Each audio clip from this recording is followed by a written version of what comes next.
वयस्सिर ली अमरी वहलुल उक़्दतम मिन लिसानी यफ़क़हू क़ौली। अल्लाहुम्मा तहिर क़ुलूबना मिनन निफ़ाक़ व अमालिना मिनर रिया। I would like to introduce myself just before I share my story, how I embraced Islam. My name is Muhammad Umar Rao. I come from the background of Brahmin family, a sect in the Brahmin known as Vaishnavas or Madhvas. So I am from that particular sect.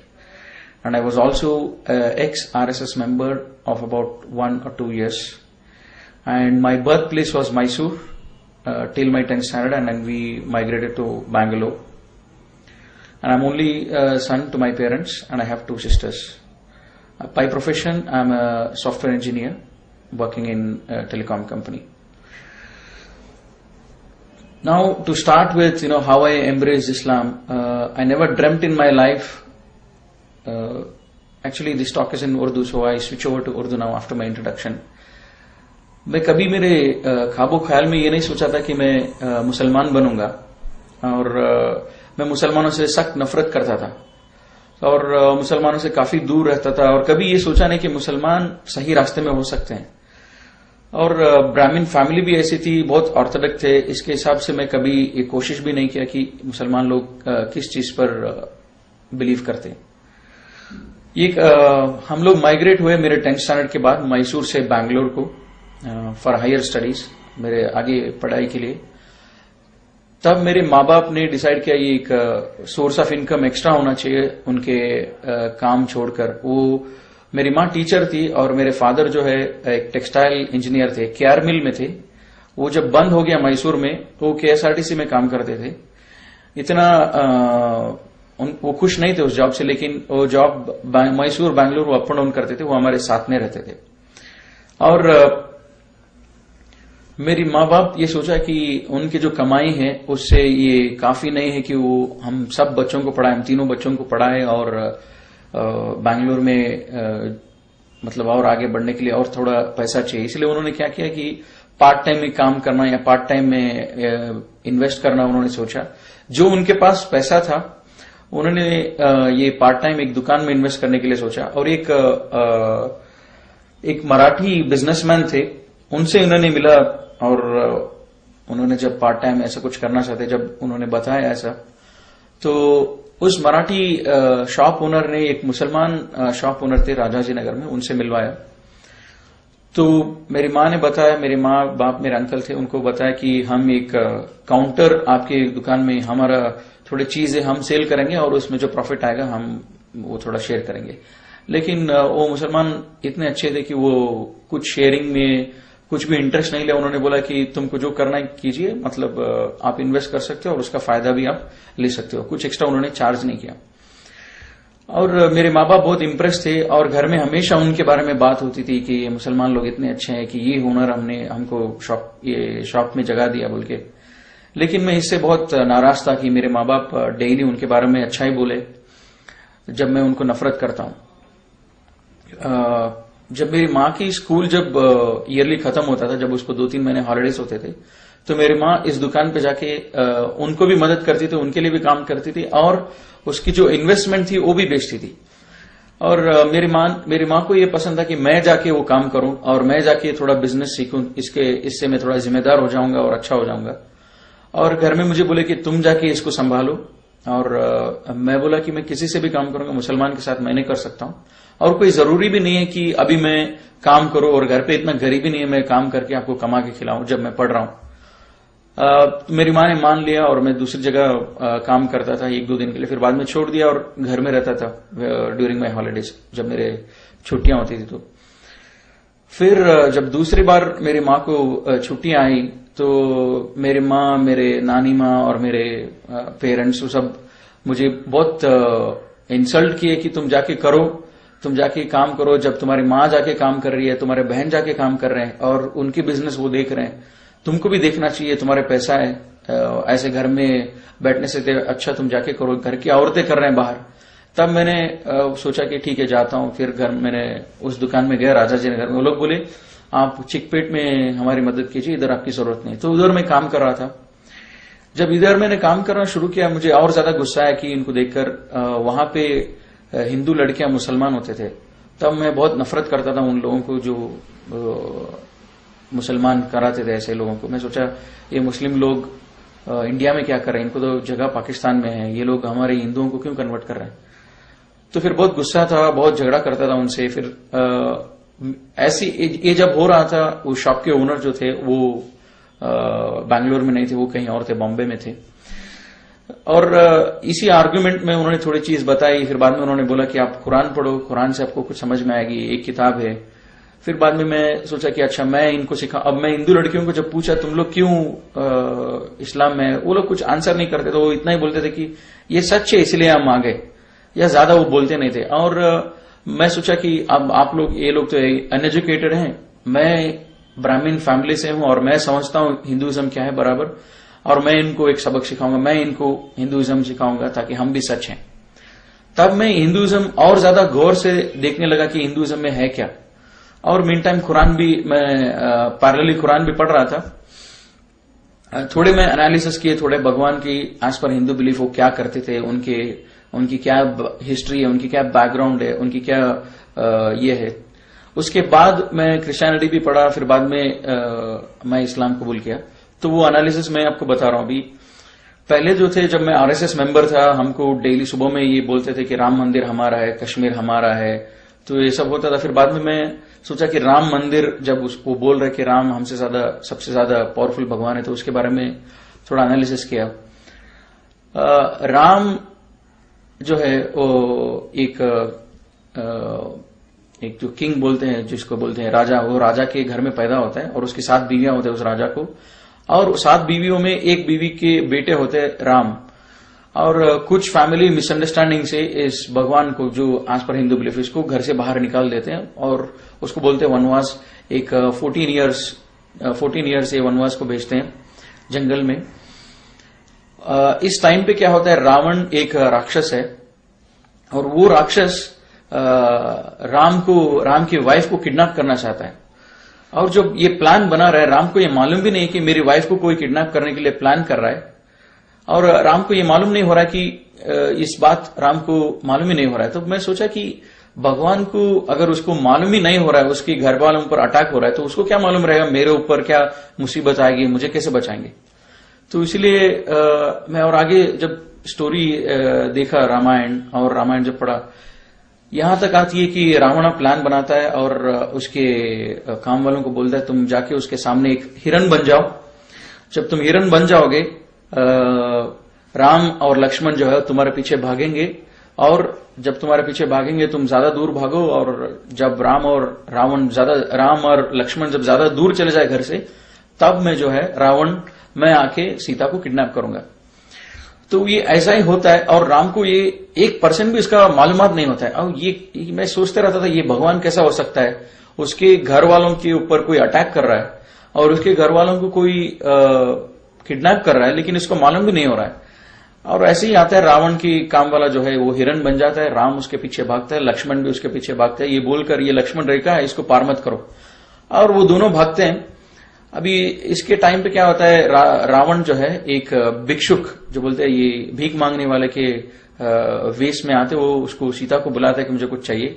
अब सीता जब बाहर आती है, वो बोलती है मैं ये रेखा से आगे नहीं आ सकूंगी। फिर उनके बाद में डिस्कशन होता है और रावण बोलता है कि आप बाहर आके देना चाहिए कि मैं कोई भिक्षुक नहीं हूं, लेकिन मैं एक अच्छा भिक्षुक हूं। तो सीता उस लक्ष्मण रेखा से पार करती है, पार करके जो है जब जाती है, रावण उसको किडनैप करता है। जब वो किडनैप कर रहा होता है, तब भी राम को और लक्ष्मण को मालूम नहीं होता कि मेरी बीवी मेरे घर पे अकेली है और उसको कोई किडनैप कर रहा है। हाँ, जब किडनैप हो रहा है तभी भी सीता अपने आप को बचाने की भी कोशिश नहीं करती है, वो बहुत मजबूर होती है और वो रावण किडनैप करता है, वो लेके चले जाता है। इसके बाद जो है राम उसको तलाशने के लिए, वो उसको कौन किडनैप किया, उसको वापस लेके आने के लिए वो कितने साल लगा देता है। और ये हनुमान जिसको बोलते हैं, ये उनको बोलते हैं वानरू बोलते हैं कन्नड़ा में, इंग्लिश में उसको बोलते हैं मंकीज। उनकी मदद से, ये बंदरों के मदद से वो कितने सालों के बाद सीता को वापस लेके आता है। और मेरे दिमाग में यही बात आता था, अगर राम सच्ची में भगवान है तो उसको इन वायुसेना की क्यों इनकी क्यों जरूरत है, ये वानरों जिसको बोलते हैं बंदर, इसकी क्यों जरूरत है। ये खुद जाके लेके आ सकता है। अगर ये भगवान है तो इसकी कोई जरूरत नहीं कि इसको किसी और की मदद की जरूरत नहीं, भगवान खुद अपनी काम कर सकता है। लेकिन इसकी वाइफ को लेके आने के लिए ये बंदरों की मदद से लेके आता है। फिर भी लेके आने के बाद सीता को बोलता है कि मैं तुम पर लोग तुम पर शक कर रहे हैं, तो इसीलिए तुमको एक टेस्ट करना पड़ेगा, तुम पे एक टेस्ट किया जाएगा, जैसे इसको बोलते हैं कन्नड़ा में अग्नि परीक्षा। वो अग्नि परीक्षा मतलब ये एक आग से तुमको जाना पड़ेगा। जब तुमको हार्म कुछ नहीं होता इसका मतलब तुम प्योर हो। तो वो आग से निकलती है, फिर बाद में राम उसको कबूल करता है, वो एंड है। तो मैं सोचता था राम हिंदू के हिसाब से वो एक भगवान है और सीता भी एक भगवान है। जब भगवान एक दूसरे के ऊपर भरोसा नहीं करते हैं तो ये बात कुछ समझ में नहीं आती, भगवान के ऊपर क्यों भरोसा नहीं करता है। तो फिर मुझे ये लगा कि एक स्टोरी है। अब जब कुरान पढ़ रहा था मेरे नानी को और मेरे माँ बाप को जब पूछता था रामायण जो है इसको कौन हमको दिया, रामायण किसने दिया हमको, तो वो बोलते थे रामायण लिखा हुआ है एक ऋषि से, वाल्मीकि जो बोलते हैं वो ऋषि ने लिखा है रामायण। तो ये मैं सोचता था मेरे नानी बोल रही है रामायण लिखा हुआ है। जब मैं उसको पूछा कुरान क्या है, वो बोलती थी कुरान जो है मुसलमानों के ऊपर उसके भगवान ने उनको दिया है, ये कोई लिखा नहीं है, भगवान ने दिया है। तब मैं सोचा नेचुरली जब ये किताब जो भगवान से है वो ज्यादा पावरफुल रहेगी, जो किताब लिखी हुई है वो ज्यादा वीक रहेगी। तो मैं सोचा भगवान से है कुरान, इसका क्या प्रूफ है। तो मैं तलाश करने लगा और भी एनालिसिस किया, जैसे गणेश है और गणेश की जब मैं एनालिसिस किया, गणेश भगवान हम इसको मानते हैं जब मैं हिंदू था। अभी पार्वती जिसकी पत्नी है, ईश्वर शिवा जिसको बोलते हैं, ईश्वर एक जो मोस्ट पावरफुल गॉड है, एक मोस्ट पावरफुल सबसे ताकतवर भगवान है और ये ईश्वर की पत्नी है पार्वती। ईश्वर इतना ताकतवर है, अगर वो तीसरा आंख भी खोल देगा तो वो दुनिया भस्म हो जाएगा, ऐसा सब बिलीफ है।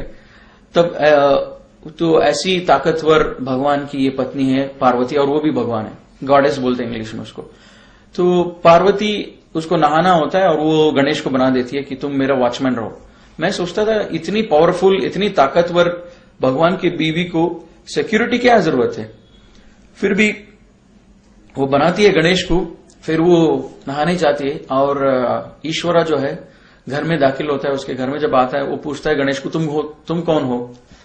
तो मैं ताज्जुब हो गया ये पढ़ के और ये देख के भी कि ये कैसा सवाल पूछ सकता है ईश्वर, जब उसको इतना भी इल्म नहीं है उसके घर में क्या हो रहा है। उसकी बीवी ने उस गणेश को बनाया और उसको इल्म में ये भी मालूम नहीं कि इसको कौन बनाया और मेरे घर में ये कब आया। वाकई पूछता है इसको तुम कौन हो। जब ये ताकतवर भगवान है, इसको इतना मालूम होना चाहिए पूरे दुनिया के हर कोने में क्या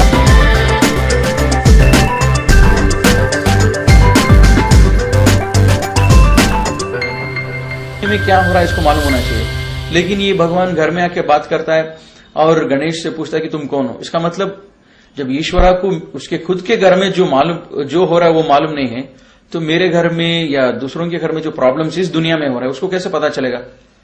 तब मैं सोचा ये जो है ये भी एक स्टोरी की जैसी लग रही है।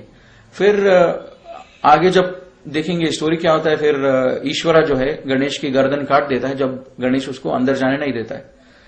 उस टाइम पे पार्वती आती है और पूछती है कि तुमने ऐसा क्यों किया, ये मेरा बेटा है और इसको वापस जिंदा करो। और ईश्वरा बोलता है मैं इसको जिंदा नहीं कर सकता हूं क्योंकि मैंने उसको काट दिया है। और पार्वती और ईश्वरा ये काफी दिनों तक ये झगड़ा चलता है। फिर बाद में ईश्वरा बोलता है कि मैं इसको हाथी का सर से उसको जोड़ता हूं और उसके एसोसिएट्स को बोलता है कि तुम हाथी इस डायरेक्शन पे जो सोया हुआ है वहां पे जाओ और उस हाथी को आप कट करो, उस हाथी के सर को, और वहां लेके आओ और मैं इसको जोड़ दूंगा। अब लेके आते और उसको जोड़ देता है। अब मैं सोचा ये क्या लॉजिक है, उसी सर को ज्यादा आसानी से जोड़ सकता है, हाथी के सर को क्यों जोड़ा जब जान नहीं दे सकता हूं बोल के। फिर बाद में हाथी के सर से क्यों उसको जान वापस दिया। बाद में मैं सोचा कि इतना बेरहम क्वालिटी, जब इसको सर उड़ा देना, कट कर देना, ये क्वालिटी भगवान की नहीं हो सकती है। इतनी बेरहमी से एक गलती उसने किया, उसने जाने नहीं दिया, उसको कत्ल कर दो इमीडिएटली। ये तो बेरहम एक कैरेक्टर है, भगवान की नहीं हो सकती है। फिर बाद में मैं सोचा गणेश की मैं पूजा क्यों करूं जब वो खुद अपनी सर बचा नहीं सका, तो उसकी क्यों पूजा करो जो उसकी अपने आप की, अपने खुद की जान की जब वो रक्षा नहीं कर सकता, क्योंकि मेरी जान की, मेरे घर वालों की, मेरी माल की क्या रक्षा करेगा वो। तो इसीलिए मैं वो स्टोरी सुन के मुझे बहुत ये हुआ, अफसोस हुआ, और पढ़ के, और मैं जब मेरी नानी और इनसे सब पूछता था, मेरे घर वाले जो भी बड़े थे, माँ बाप थे, उनसे पूछता था कि भगवान को देखा कौन है। जब हम पूछते कि गणेश की फेस जो है ऐसा है, ईश्वरा का फेस ऐसा है, हमको कैसा मालूम है ये, तो घर में बोलते थे नहीं ये हम कर रहे हैं क्योंकि ये हमारी पूर्वज जो है बहुत पहले से करते आ रहे हैं, तो इसीलिए हम कर रहे हैं ये बात, तो इसीलिए हम पूजा कर रहे हैं इस मूर्तियों की। और जब मैं कुरान पढ़ रहा था, कुरान में भी यही आता है कि क्या अगर तुम्हारे पूर्वज जिहालत में थे, जब तुम्हारे सामने सच्चाई वाजे हो गई, क्या तुम भी जिहालत में रहोगे। तो मैं सोचा ये किताब जो है ये आंसर दे रहा है, जो मेरे क्वेश्चन जो मैं माँ बाप के पूछ रहा हूं उस क्वेश्चंस को ये किताब मुझे आंसर दे रहा है, ऐसा लग रहा था मुझे। लेकिन मैं सोचा वो फिर बाद में मैं और डीपली हिंदू एनालिसिस किया। मैसूर का था, हमारे मैसूर में चामुंडेश्वरी हिल जो है, वो हिल एक विटनेस है, ये एक भगवान थी, एक भगवान है बोल के, इसलिए मैं सोचा ये शायद ये भगवान मुझे बचा लेगी इस मुसलमान से आर्ग्यू करने के लिए। जब मैं उसके बारे में जब थोड़ा जानकारी लिया, वो भगवान चामुंडेश्वरी जिसको बोलते हैं, महिषासुर एक बड़ा राक्षस होता है। हिंदुइज्म में एक कॉन्सेप्ट है कि ये देवरु राक्षसरु, इनके बीच में हमेशा लड़ाई होती रहती है। ये राक्षसरु एक सेक्ट है, ये लोग जब राक्षस होते हैं, और ये राक्षस का ऑब्जेक्टिव इतना है कि ये लोग दुनिया में सबसे बड़े हो जाएं और ये देवरु जो है उनको खत्म करें। तो ये दोनों के बीच में बार बार लड़ाई होती रहती है। तो महिषासुर जो भी है वो भी एक राक्षस होता है, और ये राक्षस जो है ये लंबी तपस्या में बैठता है काफी सालों तक। जब इसकी तपस्या कबूल होता है, ब्रह्मा जो क्रिएटर है हिंदू बिलीफ के हिसाब से, वो इस तपस्या को कबूल करता है और वो बोलता है आपको जो चाहिए मांगे मैं दूंगा। और ये महिषासुर, ये जो राक्षस है, ये पूछता है कि मुझे सबसे ज्यादा ताकतवर बनाओ और मुझे अमर बनाओ, मुझे चिरंजीव बनाओ, मतलब मुझे कभी मौत नहीं आना चाहिए। और ब्रह्मा बोलता है ठीक है, ये विश आपको, ये वर मैंने आपको दे दिया। अब क्या होता है, और एक कॉन्सेप्ट है कि ये भगवान हिंदू हिसाब से, हिंदू के बिलीफ के हिसाब से ये एक जगह पर रहते हैं, उसको बोलते हैं देवलोक। और जो राक्षस रहते हैं उनका अलग जगह होता है, और मानव जो बोलते हैं मनुष्य और ये ह्यूमन बीइंग जो बोलते हैं उनका जगह है ये दुनिया। और ये राक्षस महिषासुर को जब मिल जाता है एक वर, सबसे ताकतवर बन जाऊंगा, और सबसे ताकतवर बनता है और इसको मौत कभी टच नहीं करेगी, ये जाता है देवलोका को और सबको देवताओं को मारने के लिए।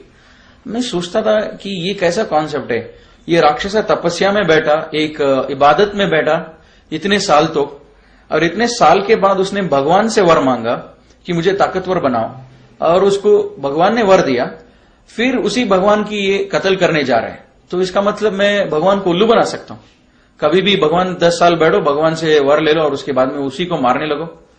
तो मैं सोचा ये एक इमेजिनरी स्टोरी है, ये सच नहीं हो सकता है, ये लॉजिकल नहीं है। तो बाद में क्या हुआ, ये राक्षस जब सबको मार रहा होता है, ये लोग देवते बोलते हैं, देवतेगणु, ये लोग सब जाके इनसे मिलते हैं, ब्रह्मा विष्णु महेश्वरा, इनसे जाके मिलते हैं और इनको पूछते हैं कि हम ऐसे मुसीबत में हैं, ये महिषासुर जो है हमको मार रहा है, हम क्या करें अभी। ये ब्रह्मा बोलता है अरे इसको मैंने वर दिया है, अभी मैं इसको वापस नहीं ले सकता हूं, मैं वापस अगर लूंगा ये फिर से भी डीएक्टिवेट नहीं होगा, इसका एक बार मैंने वर दे दिया, मैं वापस नहीं ले सकता हूं। तो मैं सोचा कि ऐसा कैसा हो सकता है, मैं 10 साल बैठ के भगवान को उल्लू बना के एक वर ले लूं और बाद में उल्टा मैं भगवान को ही मारना शुरू कर दूं, ये सच नहीं हो सकता है। फिर ब्रह्मा बोलते हैं अच्छा मेरे पास एक रास्ता है इसको मारने के लिए, मैंने जो इसको वर दिया है, तुम सबसे ज्यादा ताकतवर हो जो दुनिया में ऑलरेडी हैं, भगवान आदमी कोई भी हो, तुम सबसे ज्यादा ताकतवर हो जो अभी मौजूद है इस दुनिया में, लेकिन जो आने वाले हैं उनसे ज्यादा ये ताकतवर रहेगा, ये तो वर नहीं दिया हूं, तो इसलिए हम ये काम करेंगे, एक भगवान को हम पैदा करेंगे जो उससे ज्यादा ताकतवर होगा और वो उसको मारेगा।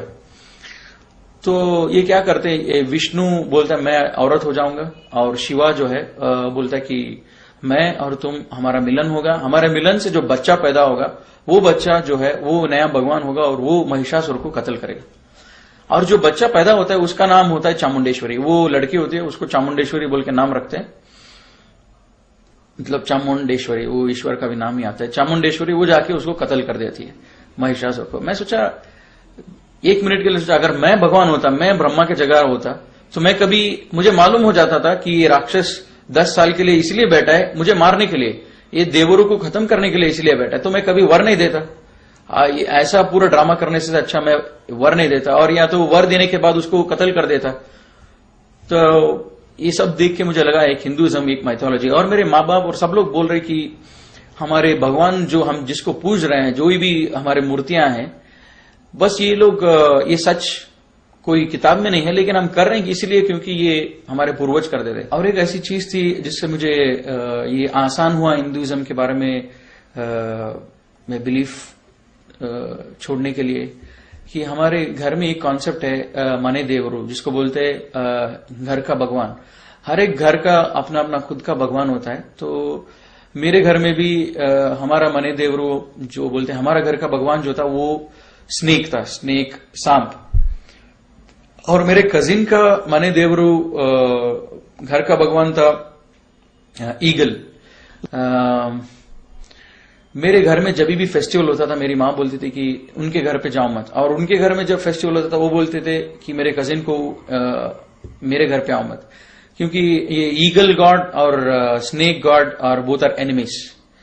तो मेरी माँ बोलती थी तुम्हारा गॉड जो है वो स्नेक है, अब उनका गॉड ईगल है, तब जब तुम फेस्टिवल में जाओगे तो तुमको प्रॉब्लम हो जाएगा।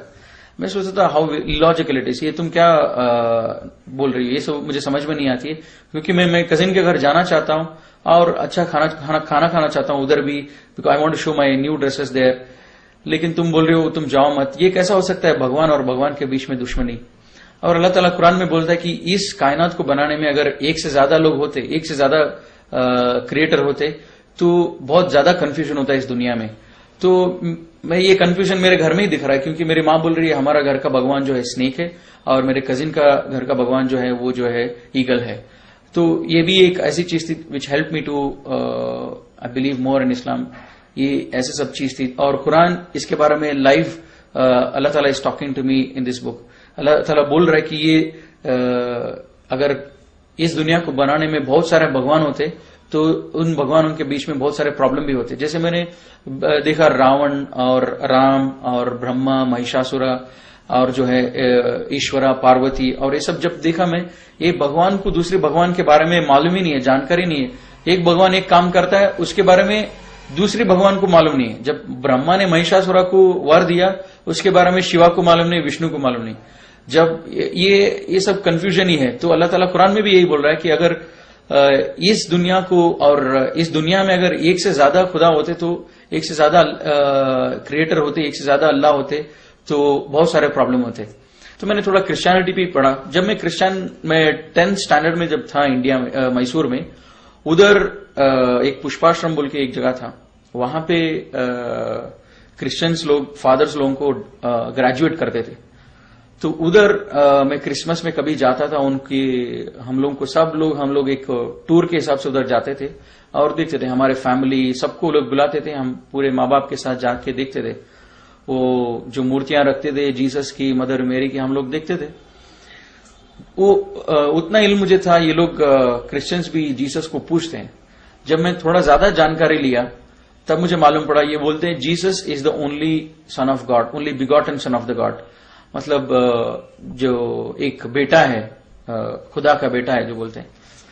मैं सोचा हमारे घर में भी ये बात कभी कभी होती थी कि जब घर में लड़की पैदा होते तो ये लोग खुश नहीं होते थे हिंदूस। हम इनको बेटों की ज्यादा जरूरत होती थी। और जब मैं पूछता था कि बेटे को इतना क्यों अहमियत देते थे, ये बोलते थे कि बेटों से हमारा खानदान आगे बढ़ता है। तो बेटों की जरूरत अल्लाह को क्यों होना चाहिए, कि जब बेटा इसीलिए जरूरी है खानदान को आगे चलाने के लिए या नाम रोशन करने के लिए, जो भी है, लेकिन अल्लाह को बेटा की जरूरत क्यों है? अल्लाह तो स्टार्टिंग भी है, एंडिंग भी अल्लाह ही है, मतलब बीच में कोई नहीं, अल्लाह की सब कुछ है। तब मैं सोचा कि ये क्रिश्चियनिटी का जीसस सन ऑफ गॉड, ये जो भी है जिसको पूछते हैं, और मदर मैरी, ट्रिनिटी का जो भी कॉन्सेप्ट है, ये भी हिंदू के आसपास है, हिंदुइज्म के सेम फिलॉसफी है। तो मैंने क्रिश्चियनिटी को भी मैंने बहुत देर तक एनालाइज नहीं किया, फिर बाद में मैंने वो भी छोड़ दिया। जब मैं कुरान पढ़ रहा था, मुझे मालूम हो गया कि इस्लाम सच है, लेकिन मुझे कबूल करने बहुत मुश्किल हो रहा था कि इस्लाम सच है, क्योंकि मैं मुसलमानों को बहुत नफरत करता था और मुझे मेरे फैमिली मुस्लिम्स के बहुत खिलाफ था, मतलब ब्राह्मण कम्युनिटी एज सच। तो मुझे डर भी लगता था कि ये कैसे सच हो सकता है। जब मैं कुरान पढ़ रहा था आगे थोड़ी आयत आई जो मैं आपसे शेयर करूंगा। ये आयत जो है मेरे दिल के अंदर बहुत तकलीफ हुआ और उसके बाद में मैंने इस्लाम कबूल किया। मैं सोचा अल्लाह ताला कुरान में बोलता है कि मैं हर चीज को माफ करूंगा जिसको चाहिए उसको, लेकिन शिर्क को माफ नहीं करूंगा। तो मैं सोचा मैं शिर्क को छोड़ दूंगा, बाकी सारे चीज मैं करते रहूंगा, क्योंकि शिर्क को छोड़ने के बाद मैं ऐसा कोई गुनाह नहीं कर रहा हूं जिससे मुझे अल्लाह ताला पनिशमेंट दे। तो मैंने शिर्क छोड़ दिया और मैं सोचा जो भी मैं कुरान पढ़ के मैं जो फॉलो कर सकता हूं मुसलमान नहीं बन के, वो मैं करूंगा। तो मैं शिर्क छोड़ दिया और घर में झगड़ा शुरू हो गया। घर में पूछने लगे कि तुम शिर्क क्यों छोड़े, मतलब पूजा करना क्यों छोड़े इन बुतों को। और मैं बोला कि मैं आजकल मॉडर्न बन रहा हूं, कॉलेज में जा रहा हूं और कॉलेज में सब मजाक उड़ाते हैं कि तुम नामा सब लगाते हो, कुमकुम सब लगाते हो, इसलिए मैंने छोड़ दिया ताकि मुझे मॉडर्न बनना है। तो मेरी मां थोड़ा कन्विंस हो गई, तो मैं पूजा छोड़ दिया। और ये सब एनालिसिस जब मेरा पूरा हुआ तो उसी टाइम पर मेरा कॉलेज भी स्टार्ट हो गया, मेरा सेकेंड ईयर चालू हो गया। तो मैं वो दुकान से बाहर आ गया। अब जो है पूरा कुरान पढ़ा, लेकिन पूरा कुरान पढ़ने के बाद मुझे थोड़ी आयत समझ में आई, वो तो शिर्क करना नहीं चाहिए और आखिरत क्या, ये सब समझ में आया था। और हर एक आयत का माना समझ में आया था कि आयत अल्लाह ताला अपने आप को आयत से प्रूव करते कि अल्लाह ताला का एग्जिस्टेंस, अल्लाह के ऊपर यकीन रखने के लिए अल्लाह की आयत को अगर हम सोचेंगे, उसके बारे में गौर करेंगे, तब हमको बिलीव होगा अल्लाह की एग्जिस्टेंस। मतलब अल्लाह हमारे सामने जाहिर नहीं है, मतलब अल्लाह को देख नहीं सकते, लेकिन अल्लाह के आयत को देखकर हम बिलीव करना चाहिए, इतना मुझे समझ में आया था। फिर दूसरी आयत जब मैंने कुरान में पढ़ा, how can you disbelieve in Allah when you are lifeless, we gave you life and we will cause you to die again and we will cause you to life again, we will bring back to life again. तो मैं सोचा it's not easy for me to believe that on the day of judgment we will be brought back to life। मतलब जब अल्लाह ताला बोल रहा है कि तुम अल्लाह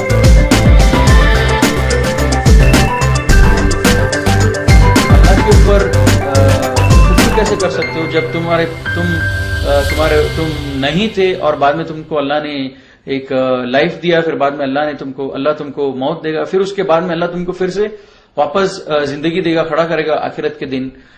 तो मैं सोचा हाँ ये सच है, अल्लाह ताला जो बोल रहा है ये सच है। क्यों 18-20 ईयर्स बैक मेरा एग्जिस्टेंस ही नहीं था, I was not there before I was born. लेकिन ये धरती तो था, मेरे पैदा होने से पहले सेंचुरीज के हिसाब से ये धरती चल रही थी।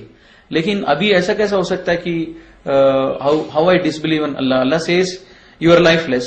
हाँ मुझे 20-25 years back I was lifeless, मैं नहीं था इस धरती पे। फिर बाद में अल्लाह गेव मी लाइफ, यस अल्लाह gave me life, then afterwards he will cause me to die, we know that we will die, और मैं एक दिन मरूंगा, फिर अल्लाह will bring back me to life again on the day of judgment. And हाँ अल्लाह मुझे फिर से जिंदगी देंगे आखिरत के दिन। जब ये दोनों सच है, मैं जिंदा नहीं था मेरे पैदा होने से पहले, फिर अल्लाह ने मुझे जिंदा किया, अल्लाह ने मुझे लाइफ दिया, फिर मुझे मौत भी देगा अल्लाह ताला, ये दोनों अगर सच है तो तीसरी चीज भी सच है। और this helped me to believe in the day of judgment। At the same time हमारे हिंदुइज्म में ये कॉन्सेप्ट है कि पुनर्जन्म जो बोलते हैं कि अगर मैंने ऐसी कोई गलती की है, जो बड़ा गलती अगर मैंने किया, मैं कुत्ता हो जाऊंगा या तो पिग हो जाऊंगा या तो फिर इंसेक्ट हो जाऊंगा या तो फिर बर्ड हो जाऊंगा। मैं सोचा अगर मुझे कुत्ता पसंद नहीं है, मुझे कुत्ता होना पसंद नहीं है, मैं कुछ भी हो सकता हूं लेकिन कुत्ता होना पसंद नहीं है, पिग होना मुझे पसंद नहीं है, तो मैं क्या काम करूं जिससे मैं कुत्ता होना बच जाऊं या पिग होना बच जाऊं। ये दोनों चीज मैं बनना नहीं चाहता हूं, ये दोनों चीज से मैं कैसे बचूं पुनर्जन्म में। मैं सोचता था इसके बारे में। There is no way it communicates, मतलब ऐसा कोई कम्युनिकेशन नहीं है इनके बीच में मुझे मालूम होने के लिए। अगर मुझे मालूम होना चाहिए ये कुत्ता क्यों बना है, ये कुत्ता ऐसे क्या गुनाह किया है, इसका प्रीवियस लाइफ जो था वो एक मनुष्य जन्म था, लेकिन अभी इस जन्म में जो है ये कुत्ता है, इसने क्या गुनाह किया है, ये कुत्ता बना है, मुझे मालूम होना चाहिए ताकि मैं वो गुनाह नहीं करूंगा, मैं वो मिस्टेक्स नहीं करूंगा। लेकिन अल्लाह ताला कुरान में बोलता है कि there is life after which is either hell और हेवन, नथिंग इन बिटवीन। और अल्लाह ताला सूरह बकरा में बोलते हैं कि they are the people who are successful and one of the, और एक जो चीज है इन ईमान वालों को बिलीव करने के लिए, यकीन आखिरत पर होना चाहिए। ये यकीन, मैं सोचता था आखिरत क्या है, आखिरत ऐसी क्या चीज है, आखिरत पर मैं कैसे यकीन करूं, क्योंकि जो पूरे जो आयत से ये मुझे मदद किया कि मेरे घर में बोलते थे हम मूर्ति पूजा इसीलिए कर रहे हैं क्योंकि हमारे पूर्वज कर रहे थे, और कुरान बोल रहा है तुम्हारे पूर्वज अगर जिहालत में थे क्या तुम भी रहोगे जब सच्चाई वाज़ेह होगी। और मेरे दिल में ये बात आती थी मैं इस्लाम फॉलो करूंगा लेकिन नमाज पढ़ूंगा और मेरे हिसाब से पढ़ूंगा, मुसलमानों के जैसा नहीं पढ़ूंगा। तब ये दूसरी भी आयत आई कि विच हेल्प मी टू, जो मुझे मदद किया इस्लाम को फॉलो करने के लिए। आज मैंने इस्लाम को परफेक्ट किया, मुकम्मल किया, और इसके सिवा दूसरे कोई मजहब को मैं एक्सेप्ट नहीं करूंगा। और ये सब आयत मुझे मदद किया। लेकिन मैं सोचा आखिरत के लिए क्या आयत है, और अल्लाह ताला पूरे कुरान में बोलता है कि मेरे बंदों को जो लोग सोचते हैं उनके लिए मैं हर दिन हजारों आयत दिखाता हूं। दिन होता है, रात होता है, बारिश होती है, ये सब देखने के लिए आयत है, लेकिन लोग सोचते नहीं है। तो आखिरत के लिए ऐसा क्या आयत है, मैं सोच रहा था। जब ऐसी टाइम पर मेरे को एक चैप्टर याद आया मेरे साइंस में जब पढ़ रहा था अर्थ के बारे में, और मेरी बहन भी 10th स्टैंडर्ड में थी। जब उनकी किताबें देखा तो मुझे मालूम पड़ा अर्थ का क्रस्ट कैसा बना है, अर्थ कैसा बना हुआ है, so many kilometres down there is water, उसके बाद जो है वो ये है, उसके बाद जो पत्थर है, फिर बाद में आग है, वो आग इसी से वॉल्केनो आती है। तो मुझे सोचा यही एक आयत है अल्लाह ताला जो मुझे कम्युनिकेट कर रहा है, ये आयत है यकीन करने के लिए जहन्नम पर।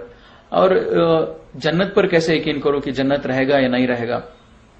जब मैं टीवी देखता था ये कश्मीर वगैरह सब, कश्मीर और ऊटी जब गार्डन्स देखता था, तब मैं सोचता था अगर दुनिया में इस धरती में अगर अल्लाह ताला इतने अच्छे गार्डन जब बना सकते हैं तो आखिरत में क्यों नहीं रहेगा इतने अच्छे गार्डन। तो मुझे ज्यादा डिफिकल्ट नहीं हुआ, मैंने आखिरत पर यकीन कर लिया।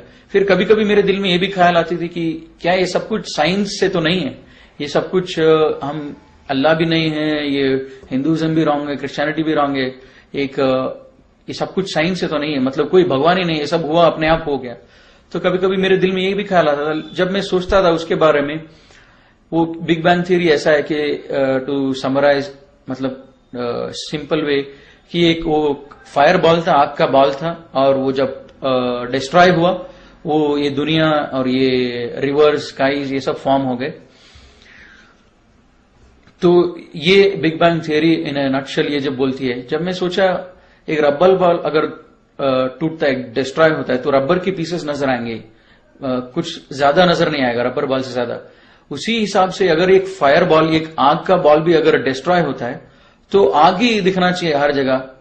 ऐसे कैसे कि पानी भी है धरती में और ग्रीनरी भी है और हमारी लाइफ है, ये साइंस भी थोड़ा it was not helping me. तो मुझे मालूम पड़ा कि ये साइंस जो है एक चीज बता रही है, लेकिन it is not only because of big bang theory. लेकिन अल्लाह ताला बोलता है पूरे क्रिएशन कैसे हुआ इन कुरान में, तो वो अल्लाह ने आंसर दिया।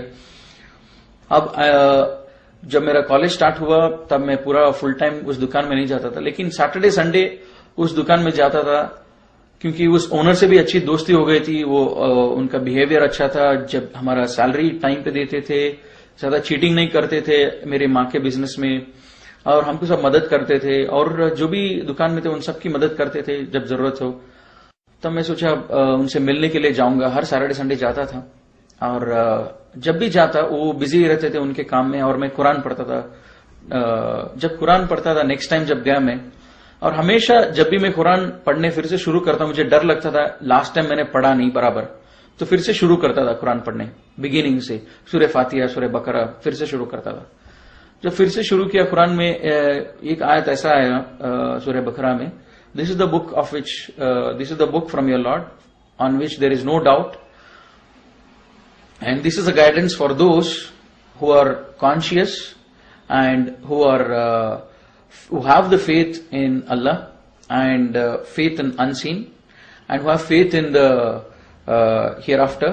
And तो ये आयत एक 6 आयत थी, उससे मुझे डर लग रहा था और मैंने नमाज पढ़ना शुरू किया। वो 6 आयत था, one is we should believe in we should have the consciousness and we should believe in the unseen, which is Allah subhanahu wa ta'ala जो दिखते नहीं है, और angels और एंजल्स और आखिरत उस पर, और दूसरी चीज वो है कि एस्टैब्लिश प्रेयर, और चौथी चीज believe in what is revealed on prophet Muhammad सल्लल्लाहु अलैहि वसल्लम and what was revealed before him. जो प्रॉफिट सल्लल्लाहु अलैहि वसल्लम के ऊपर नाजिल हुआ और उनसे पहले जो नाजिल हुआ उसके ऊपर ईमान लेके आना, ये थी। और जो हमने दिया है आपको उससे खर्च करो, मतलब जकात दो वगैरह, सदका करो। एंड फाइनल चीज था कि आखिरत पर यकीन रखने वाले ये लोग हैं जो रियली सक्सेसफुल हैं, और ये लोग ट्रू गाइडेंस पर हैं, ये लोग जो है सही हिदायत पर हैं। इसीलिए जब ये आयत पढ़ा तब मुझे लगा कि ये आयत के हिसाब से मैं सक्सेसफुल नहीं हूं, कि मैंने शिर्क छोड़ दिया, लेकिन ये आयत बोलता है कि who are conscious and who are believe in unseen and वो स्टेडफास्ट इन द प्रेयर, वो एस्टैब्लिश इन द प्रेयर्स। अब बाकी चीज जकात ये सब तो मेरे लिए इंपॉर्टेंट नहीं था, मतलब मैं उसका एलिजिबल नहीं था। तो मुझे अब जरूरी है कि मैं प्रेयर को एस्टैब्लिश करूं, मतलब मेरे नमाज जो है इसको शुरू करूं। और मैं 2 दिन हो गया मैं घर चला गया और मैं सोचता रहा मुझे अभी प्रेयर पढ़ना है, कैसे पढ़ना है वगैरह सब।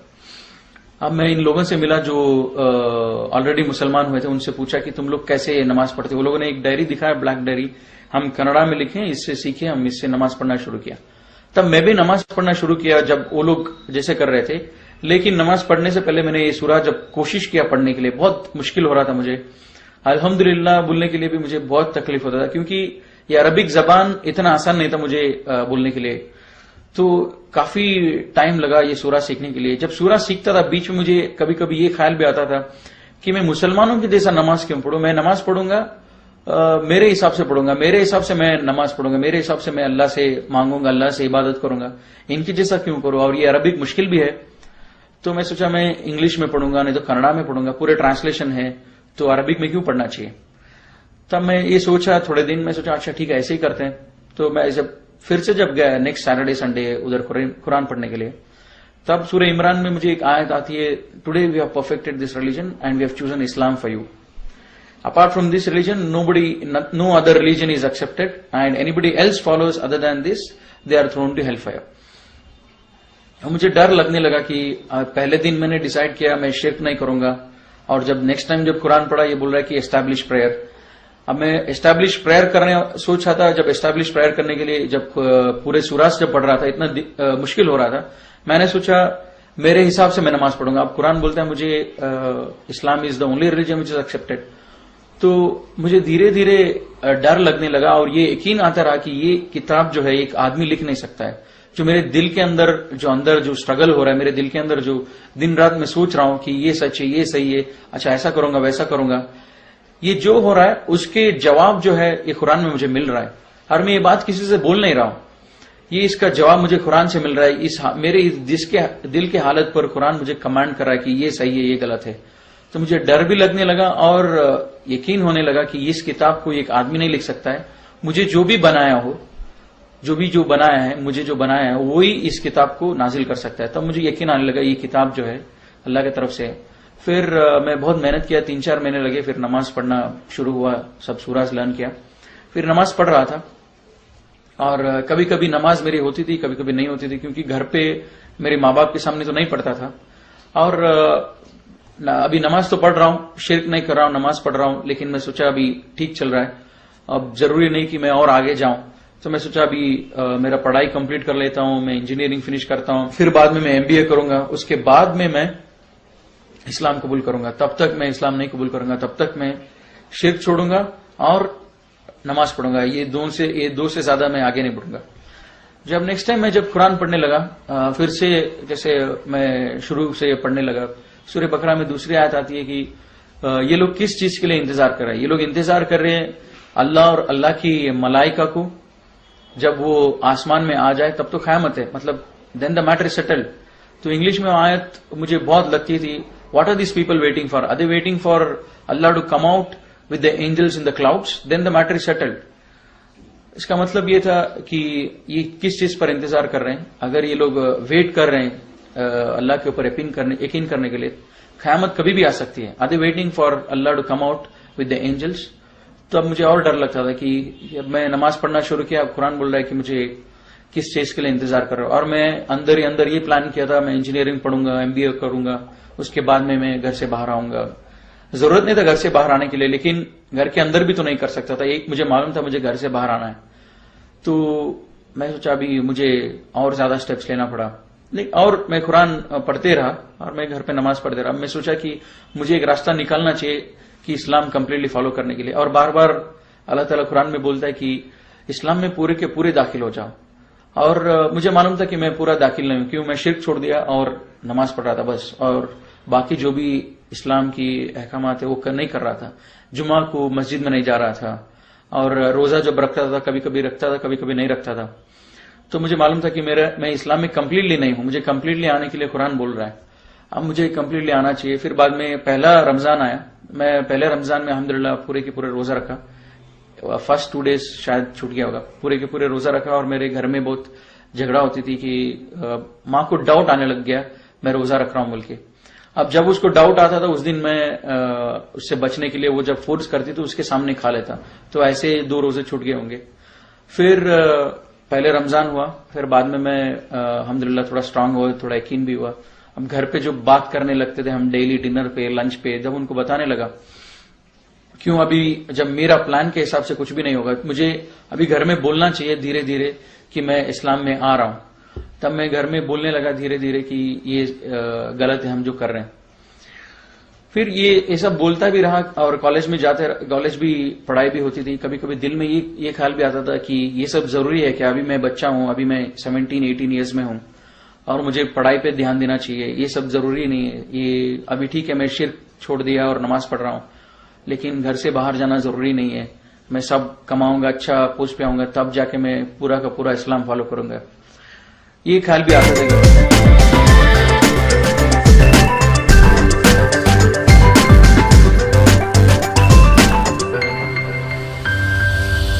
कभी नमाज के लिए भी इरेगुलर हो जाता था। जब घर में नमाज पढ़ने की अपॉर्चुनिटी भी जब होते थे वो नमाज छोड़ देता था कोई भी बहाना लेके। फिर बाद में कभी भी हॉलीडेज आता, सैटरडे संडे, फिर वो दुकान में जाता, कुरान पढ़ता था। जिससे बिगिनिंग से जब पढ़ता था वो कुरान में आता था कि सूरह बकरा में, there are people who say we believe in Allah in the last day and they are deceiving Allah. They think they are deceiving Allah and the believers, but they are not deceiving anybody else, they are deceiving themselves. इसका मतलब ये कि थोड़े लोग हैं जो बोलते हैं कि हम अल्लाह पर ईमान रखते हैं और आखिरत पर ईमान रखते हैं, लेकिन वो हकीकत पे ईमान नहीं रखते हैं। वो बस एक मजाक कर रहे हैं, एक धोखा दे रहे हैं अल्लाह और अल्लाह के बंदों को। लेकिन ये धोखा किसी और को नहीं, अपने आप को धोखा दे रहे हैं। तब मैं सोचता था कि क्या ये आयत मेरे लिए है क्या, कि क्या मैं अल्लाह को धोखा दे रहा हूं, क्या मैं अल्लाह के बंदों को धोखा दे रहा हूं। तब मैं तुरंत सोचता था कि और जब फॉलोइंग आयत ये आती है, when they are alone with their evil ones they say we were just mocking at them, we were not believers. जब मैं सोचता था इस आयत के बारे में, इतना तो था, पहली आयत से मुझे बहुत डर लगता था। They say they believe in Allah but they are not really believers, मुझे डर लगता। लेकिन दूसरे आयत से थोड़ा मुझे ये रिलैक्स होता था, क्योंकि मेरे साथ कोई ऐसे नहीं थी to say that I am just mocking at them, तो मैं थोड़ा सेफ होता था। लेकिन मेरे दिल के अंदर जो एक केयरलेसनेस था, जो स्टेडफास्ट नहीं था दीन से, ये आयत मुझे बहुत लगता था। और फिर बाद में मैं नमाज बराबर ट्रैक पे पढ़ता था, टाइम पर पढ़ता था। फिर बाद में क्या हुआ, फिर से मैं कॉलेज वीकडेज आते थे, कॉलेज जाता था, फिर सोचता था इसके बारे में। फिर कभी कभी बैकसीट ले लेता कि ये जरूरी नहीं है, मेरे करियर जरूरी है, मेरे को अच्छा मार्क्स लेके आना है, ये सब जरूरी नहीं है। फिर 1-2 आयत ऐसी मैं पढ़ा, फिर बाद में दैट चेंज्ड माय लाइफ। फिर बाद में मैं घर में ओपनली डिस्कस करने लगा इस्लाम के बारे में। वो लास्ट एक आयत ये थी which really help me a lot to change, मतलब बहुत मुझे मदद किया चेंज करने के लिए मेरे लाइफ। वो था कि when the death approaches them they will my angels will ask them what state you were in, and they will reply we were weak and oppressed in this world, and angels will reply was Allah's land was not vast enough for you to emigrate and follow Islam। मतलब जब इनकी मौत आएगी, मेरे मलाइका इनको पूछेंगे कि तुम किस हालत में थे, और ये लोग रिप्लाई करेंगे कि हम बहुत वीक थे, हम बहुत मजबूर थे। मेरे मलाइका इनको रिप्लाई करेंगे क्या अल्लाह की धरती इतनी विशाल नहीं थी ताकि तुम हिजरत करके तुम इस्लाम फॉलो करो। तब ये मुझे मैं सोचा ये अल्लाह ताला मुझे बोल रहा है मैं बार बार अपने आप को, मैं फजर नहीं पढ़ रहा हूं, असर नहीं पढ़ रहा हूं, मेरी माँ है, मैं वीक हूं, मैं बहुत कमजोर हूं, मैं कमा नहीं रहा हूं, अब मैं पूरा का पूरा इस्लाम फॉलो नहीं करता हूं। ये सब मेरे दिल में आता था। जब ये आयत पढ़ा तो मुझे लगा कि अल्लाह ताला is answering to my question in my heart. तो तब मैं सोचा अच्छा ठीक है, अभी मैं ओपनली डिक्लेयर करूंगा घर में। अब घर में मैं ओपनली बोलने लगा इस्लाम सच है और तुम लोग जो कर रहे हो सही है, तुम लोग जो कर रहे हो वो सही नहीं है और मैं जो कर रहा हूं वो सही है, और ये मूर्ति पूजा सब हिंदुइज्म में नहीं है। अब क्या हुआ, मेरे माँ बाप ने सोचा कि ये इतना सीरियस नहीं है, वो ऐसे ही बोल रहा है। फिर धीरे धीरे धीरे मेरे डिप्लोमा जो खत्म होती रही, मैंने अपने प्रिंसिपल से भी पूछा कि लीगल प्रोसीजर क्या है इस्लाम कबूल करने की। फिर उन्होंने बताया लीगल प्रोसीजर जो भी है, उसके बाद मुझे काम मिलेगा नहीं मिलेगा। फिर इतना हुआ मेरे घर में, जब मैं पूरा बोल रहा था मेरे माँ बाप भी ये मानते थे मैं जो बोल रहा हूँ सच बोल रहा हूँ, लेकिन वो बोलते थे कि हम इस्लाम फॉलो इसलिए नहीं कर सकते, हमारी सोसाइटी, हमारी कम्युनिटी, हमको ये बड़ा मुश्किल होगा। लेकिन अल्लाह ताला कुरान में भी ये बोलते हैं कि ये नबी, ये लोग इस किताब को ऐसे पहचानते हैं जैसे अपनी बेटों को पहचानते हैं। तो जैसे हमारे फैमिली जैसे बोलती है, जब मैं पूरा उनको इस्लाम का मैसेज दिया, वो लोग भी बोल रहे तुम जो बोल रहे हो सच है, लेकिन हम फॉलो इसीलिए नहीं कर सकते क्योंकि सोसाइटी है एक्सेट्रा एक्सेट्रा। तब ये आयत is talking about the same behaviour of them. तो काफी सारा ऐसा सब अंदर मेरे दिल में बहुत प्रॉब्लम आ रहा था, अंदर ही अंदर एक स्ट्रगल था, एक क्या करूं मैं इस्लाम कबूल करूं या क्या करूं। लेकिन मन ही मन मेरे दिल ये बोल रहा था कि इस्लाम सच है, और मैं मानने के लिए रेडी नहीं था क्योंकि माँ बाप और ये सब वगैरह। जब ये आयत पढ़ा, what state they were in, what state you are in when we will be asked when I am in my death bed and I will say I am weak and oppressed. तो ये आयत जो है ये मुझे बहुत लगा। इसके बाद में मैं डेली दुआ करने लगा अल्लाह से कि मुझे एक अपॉर्चुनिटी मिल जाए जिससे मैं घर छोड़ दूं और इस्लाम कंप्लीटली फॉलो करूं। और डेली घर में झगड़ा होता था, और एक बात पर बहुत सीरियस झगड़ा हुआ माँ से, और माँ बोली घर छोड़ के तुम चले जाओ, तुम आजकल हमारी बात नहीं मानते हो। और मैं सोचा भाई यही एक अपॉर्चुनिटी है, मैं घर छोड़ूंगा और इस्लाम पर फॉलो करूंगा। अब मैं घर छोड़ने के लिए रेडी हो रहा था, मेरी बहन भी बोली मैं भी इस्लाम कबूल करना चाहती हूँ। मैं जब घर में सब लोगों को ये समझा रहा था इस्लाम क्या है, तो मेरी बहन समझी, वो बोली कि मुझे यकीन है तुम जो बोल रहे इस पर, और ये राइट है, तो इसलिए मैं भी इस्लाम में आना चाहती हूँ। फिर बाद में वो इस्लाम कबूल करी, तो फिर वो भी मेरे साथ आ गए। हम लोगों ने घर छोड़ा। अब्दुल्ला about 9 years now I have embraced Islam, अल्लाह से grace and mercy. So this is all my story about how I embraced Islam. अस्सलाम वालेकुम।